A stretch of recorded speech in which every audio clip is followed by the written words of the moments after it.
La voix de Charles Aznavour ne s'est pas éteinte. Elle est là, encore et toujours, voilée, perchée. Elle est là, en nous, comme un refrain qui s'installe et qui ne part plus. Et pourtant, on peut dire qu'elle est entrée chez nous presque par effraction.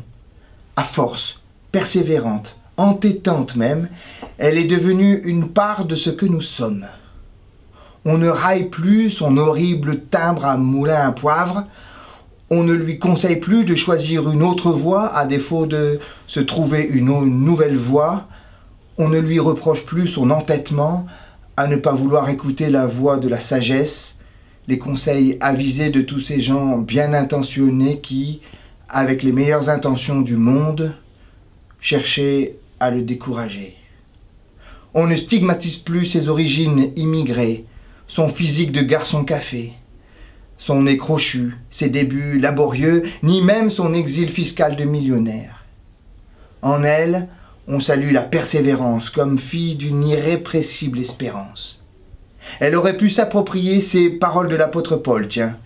Bien plus, dit-il, nous mettons notre fierté dans nos détresses même, sachant que la détresse produit la persévérance, la fidélité éprouvée, et la fidélité éprouvée, l'espérance.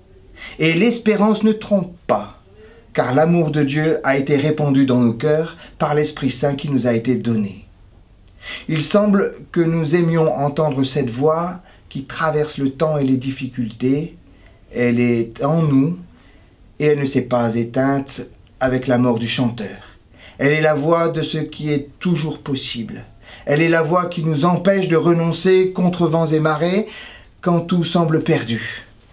Elle est le saut dans l'absurde de la foi. Elle continue encore et toujours à dire « J'y crois, j'y tiens, je continue ». Elle nous aide à tenir debout malgré tout. Elle nous emmène au bout de la terre, au pays des merveilles.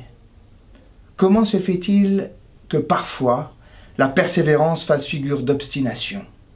Comment se fait-il que ce qu'on loue chez l'un puisse être blâmé chez l'autre, qui se retrouve alors taxé d'arrogance, de mépris et de refus d'écouter?